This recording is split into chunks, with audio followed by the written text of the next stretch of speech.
तंबाखू किंवा गुटखा सेवन करणाऱ्या लोकांमध्ये तोंडाच्या कर्करोगाचे प्रमाण वाढत असताना मुंबई स्थित एशियन कॅन्सर फाउंडेशन आणि त्याचे नेतृत्व करणारे डॉक्टर रमण देशपांडे यांच्या वतीने barrister Nath Pai foundation for Konkan development यांच्या सहकार्याने ग्रामीण रुग्णालय देवगड येथे आज तोंडाच्या आरोग्य तपासणी शिबिराचे आयोजन करण्यात आले होते।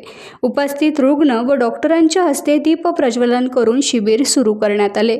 या प्रसंगी वैद्यकीय अधीक्षक प्रकाश पाटोदेकर, वैद्यकीय अधिकारी संजय विटकर व अन्य उपस्थित होते। Onco surgeon doctor Shravan Shetty व डॉक्टर शर्मा यांनी 44 रुग्णांची तपासणी समुपदेशन करून संशयित रुग्णांचे बायोप्सी नमुने घेतले। यावेळी वैद्यकीय अधीक्षक प्रकाश पाटोदेकर यांनी डॉक्टर श्रावण शेट्टी यांचे स्वागत केले। नमस्कार, मेरा नाम डॉक्टर श्रवण शेट्टी है। मैं एशियन कैंसर इंस्टीट्यूट बॉम्बे से आया हूँ और हमने एशियन कैंसर फाउंडेशन के साथ मिलकर यहाँ पर रूरल हॉस्पिटल देवगढ़ में एक कैंसर स्क्रीनिंग कैंप रखा था।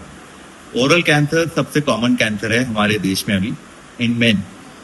इसके सबसे बड़े लक्षण ये रहते हैं कि मुंह में कोई छाला है अगर 2 हफ्ते से ज़्यादा रहता है, लाल या सफ़ेद कलर का कोई दाग रहता है, खाना खाने में दिक्कत, निगलने में दिक्कत कुछ रहती है, आवाज़ में बदलाव या गले में कोई गांठ, अगर ऐसी कोई चीज़ रहती है जो 2 हफ्ते तक रहती है तो उसका जांच कीजिए, बिकॉज उसमें कैंसर के लक्षण हो सकते हैं।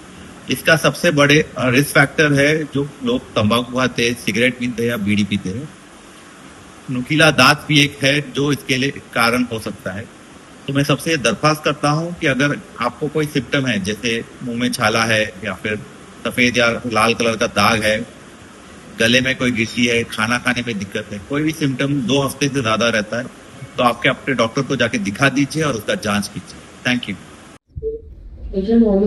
आज ग्रामीण रुग्णालय देवगड इथे तोंडाच्या तपासणीसाठी डॉक्टर आले होते आणि तोंडाच्या तक्रारींसाठी शिबिर ठेवलं होतं।